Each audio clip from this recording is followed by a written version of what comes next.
Spinal adjustments provided by Dr. Chad Rolfson. The Spinal Tuning Chiropractic Center is a Des Moines area low flat fee per month unlimited chiropractic care practice. When life happens, just adjust. Schedule today at spinaltuning.com.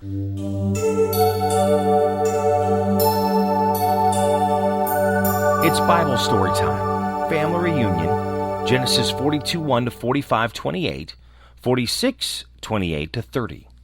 When Jacob learned that there was grain in Egypt, he said to his sons, "Why don't you do something? I hear there was grain in Egypt. Go there and buy some to keep us from starving to death." So Joseph's 10 half-brothers went to buy grain in Egypt, but Jacob did not send Joseph's full brother Benjamin with them, because he was afraid that something might happen to him.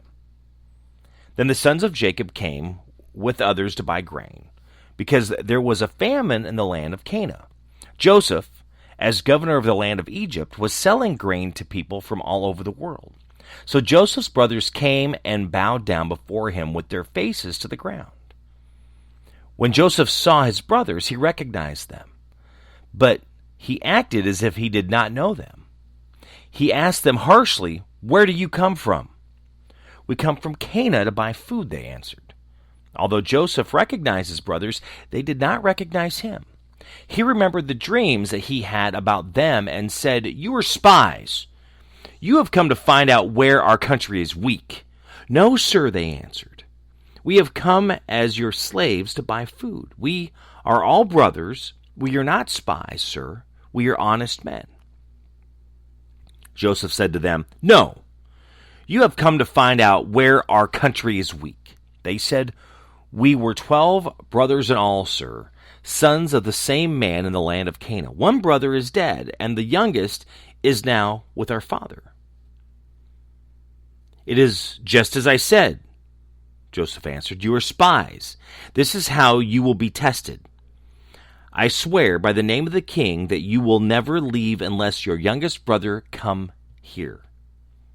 One of you must go and get him. The rest of you will be kept under guard until the truth of what you say can be tested. Otherwise, as sure as the king lives, you are spies." With that, he will put them in prison for 3 days. On the 3rd day, Joseph said to them, "I'm a God-fearing man, and I will spare your lives on one condition. To prove that you are honest, one of you will stay in prison where you have been kept. The rest of you may go and take back your starving families the grain that you have bought. Then you must bring your youngest brother to me. This will prove that you have been telling the truth, and I will not put you to death."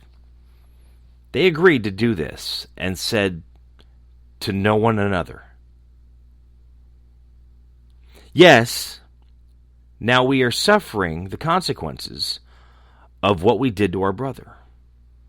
We saw the great trouble he was in when he begged for help, but we did not listen. That is why we're in this trouble now." Reuben said, "I told you not to harm the boy, but you wouldn't listen, and now we are being paid back for his death." Joseph understood what they said, but they did not know it, because they had been speaking to him through an interpreter. Joseph left them and began to cry. When he was able to speak again, he came back, picked out Simeon, and said, "Tie him up in front of them." Joseph gave orders to fill his brothers' packs with grain, to put each man's money back in his sack, and to give them food for the trip. This was done. The brothers loaded their donkeys with the grain they had bought, and then they left. At the place where they spent the night, one of them opened his sack to feed his donkey and found his money at the top of the sack. "My money has been returned to me?" He called for his brothers. "Here it is in my sack." Their hearts sank in fear. They asked one another, "What has God done to us?" When they came to their father Jacob in Canaan, they told him all that had happened. The governor of Egypt spoke harshly to us and accused us of spying against his country. We are not spies, we answered. We are honest men. We were 12 brothers in all, sons of the same father. One is dead, and the youngest is still in Canaan with our father. The man answered, This is how I will find out if you are honest men. One of you will stay with me, the rest will take grain to your starving families and leave. Bring your youngest brother to me, then I will know that you are not spies, but honest men. I will give your brother back to you, and you can stay here and trade. Then, when they emptied out their sacks, every one of them found his bag of money. And when they saw the money, they and their father, Jacob, were afraid. The father said to them, Do you want to make me lose all my children? Joseph is gone, Simeon is gone, and now you want to take away Benjamin? I am the one who suffers. Reuben said to his father, If I do not bring Benjamin back to you, you can kill my 2 sons. Put him in my care, and I will bring him back.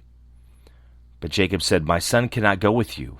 His brother is dead, and he is the only one left.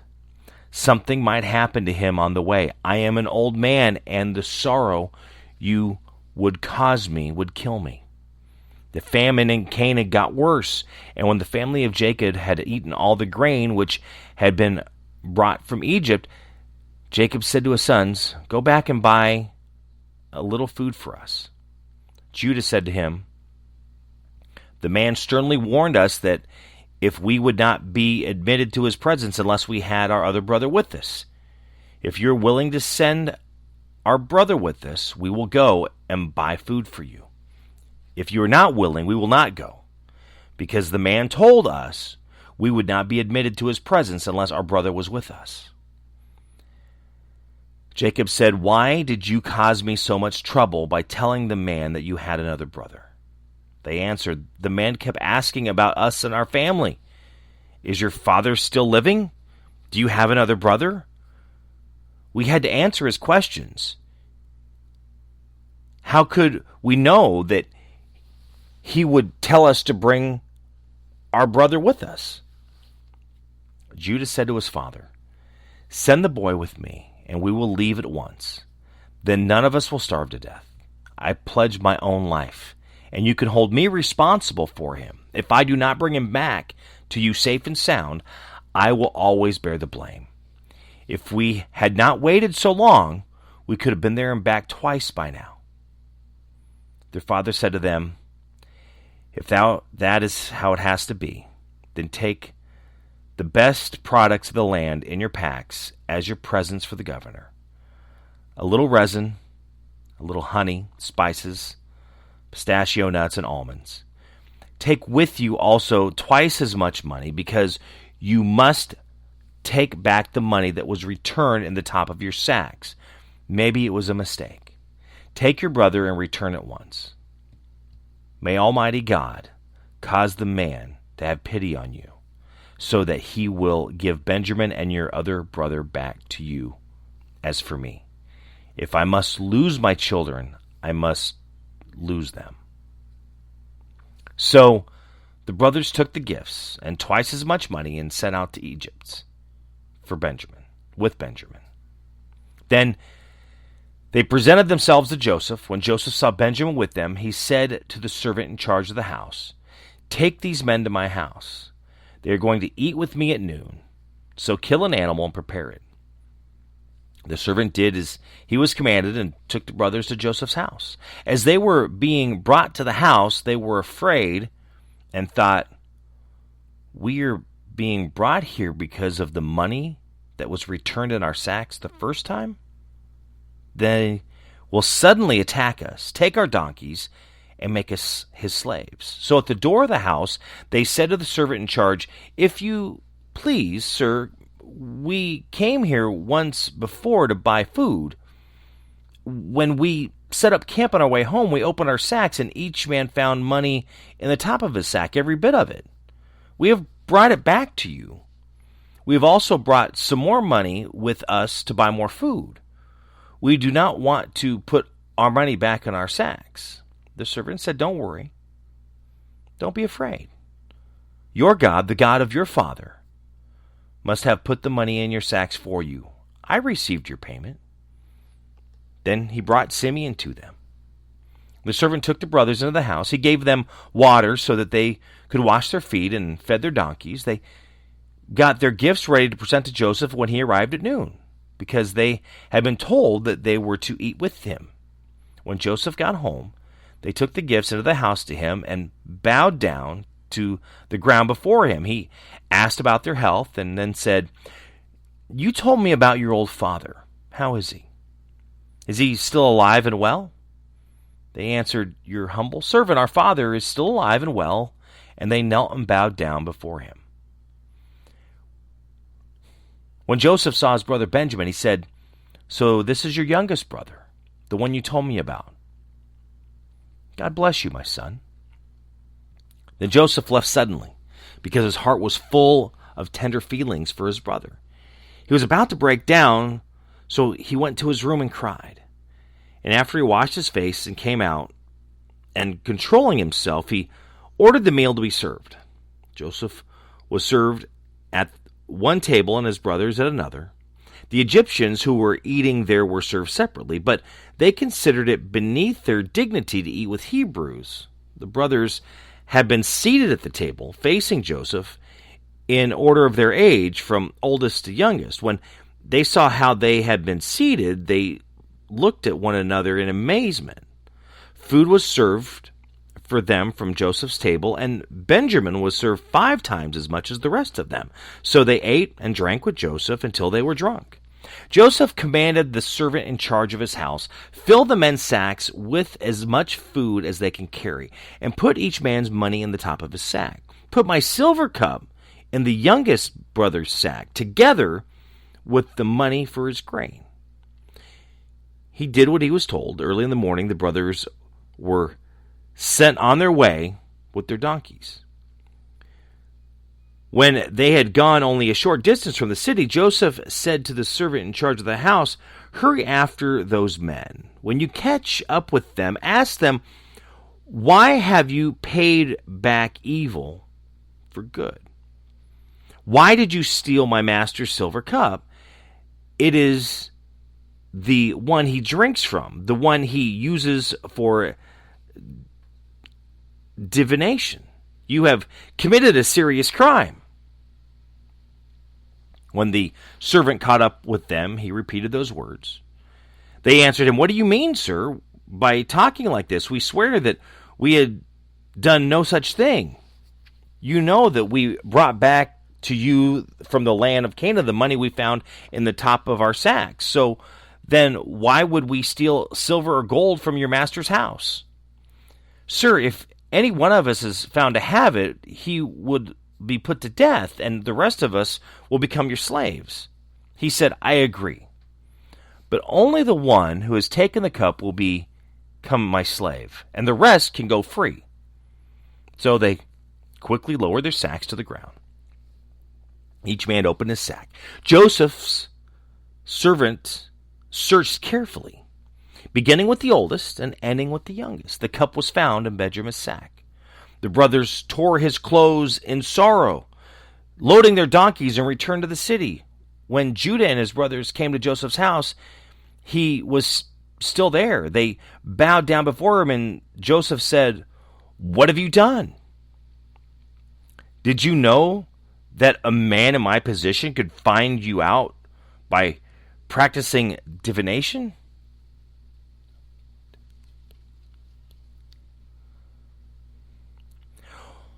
"What can we say to you, sir?" Judah answered. "How can we argue? How can we clear ourselves? God has uncovered our guilt. All of us are now your slaves, and not just one with whom the cup was found." Joseph said, "Oh no, I would never do that. Only the one who had the cup will be my slave. The rest of you may go back safe and sound to your father." Judah went up to Joseph and said, "Please, sir, allow me to speak with you freely. Do not be angry with me. You are like the king himself. Sir, you asked us, do you have a father or a brother? We answered, we have a father who is old and a younger brother. But to him, in his old age, the boy's brother is dead. And he's the one of us, of his mother's children, still alive.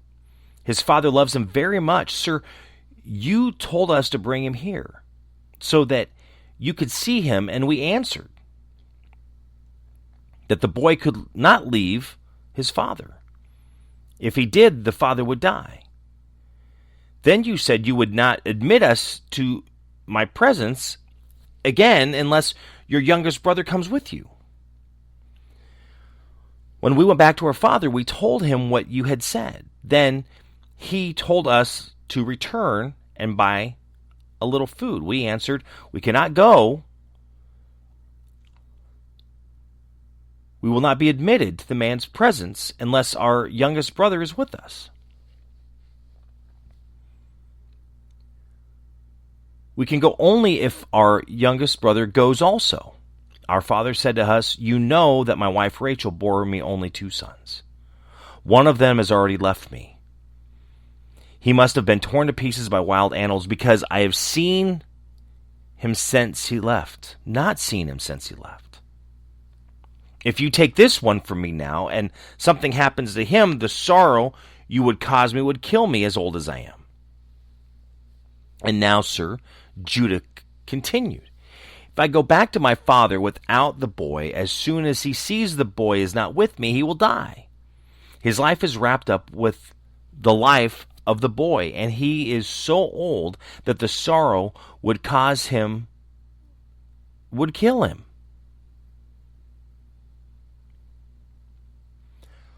What is more, if I pledged my life to my father for the boy? I told him that I did not bring the boy back to him, that I would bear the blame all my life. And now, sir, I will stay here as your slave in place of the boy. Let him go back with his brothers. How can I go back to my father if the boy is not with me? I cannot bear to see this disaster come upon my father. Joseph was no longer able to control his feelings in front of his servants, so he ordered them all to leave the room. No one else was with Joseph when Joseph told his brothers who he was. He cried with such loud sobs that the Egyptians heard it, and the news was taken to the king's palace. Joseph said to his brothers, I am Joseph. Is my father still alive? But when his brothers heard this, they were so terrified that they could not answer. Then Joseph said to them, Please come closer. They did, and he said, I am your brother Joseph, whom you sold into Egypt. Now do not be upset or blame yourselves because you sold me here. It was really God who sent me ahead of you to save people's lives. This is only the 2nd year of famine in the land. There will be 5 more years in which there will be neither plowing nor reaping. God sent me ahead of you to rescue you in this amazing way and to make sure that you and your descendants survive. So it was not really you who sent me here, but God. He has made me the king's highest official. I am in charge of his whole country. I am the ruler of all Egypt. Now hurry back to father and tell him that this is what his son Joseph says. God has made me a ruler of all Egypt. Come to me without delay. You can live in the region of Goshen, where you can be near me, you, your children, your grandchildren, your sheep, your goats, your cattle, and everything else that you have. If you are in Goshen, I can take care of you. There will still be 5 years of famine, and I do not want you, your family, or your livestock to starve. Joseph continued, Now all of you, too, Benjamin, can see that I am really Joseph. Tell my father how powerful I am here in Egypt, and tell him about everything that you have seen. Then hurry and bring him here. He threw his arms around his brother Benjamin and began to cry. Benjamin also cried as he hugged him. Then, still weeping, he embraced each of his brothers and kissed them. After that, his brothers began to talk with him. When the news reached the palace that Joseph's brothers had come, the king and his officials were pleased. He said to Joseph, "Tell your brothers to load their animals and return to the land of Canaan. Let them get their father and their families and come back here. I will give them the best land in Egypt, and they will have more than enough to live on. Tell them also to take wagons with them from Egypt for their wives and small children to bring their father with them. They are not to worry about leaving their possessions behind. The best in the whole land of Egypt will be theirs." Jacob's sons did as they were told. Joseph gave them wagons and the king had ordered, and food for the trip. He also gave each of them a change of clothes, but he gave Benjamin 300 pieces of silver and 5 changes of clothes. He sent his father 10 donkeys loaded with the best Egyptian goods and 10 donkeys loaded with grain, bread, and other food for the trip. He sent his brothers off as they left. He said to them, "Don't quarrel on the way." They left Egypt and went back home to their father Jacob in Canaan. "Joseph is still alive," they told him. "He is the ruler of Egypt." Jacob was stunned and could not believe them. But when they told him all that Joseph had said to them, and when he saw the wagons which Joseph had sent to take them to Egypt, he recovered from his shock. "My son Joseph is still alive," he said. "This is all I could ask for. I must go and see him before I die." Family reunion. Genesis 42, 1 to 45, 28, 46, 28 through 30. If you enjoyed this story, share it with others. You can subscribe and listen through your favorite podcast platform. Apple Podcasts, Google Play, Spotify, iHeartRadio. You can also check out other podcasts, The Gospel Road and The Daily Planet, as well as only available on Spotify, the Jimmy Olsen Radio Network. Find me on social media, Facebook and Twitter at MyBuddyJimmy, and on YouTube at MyBuddyJimmy101.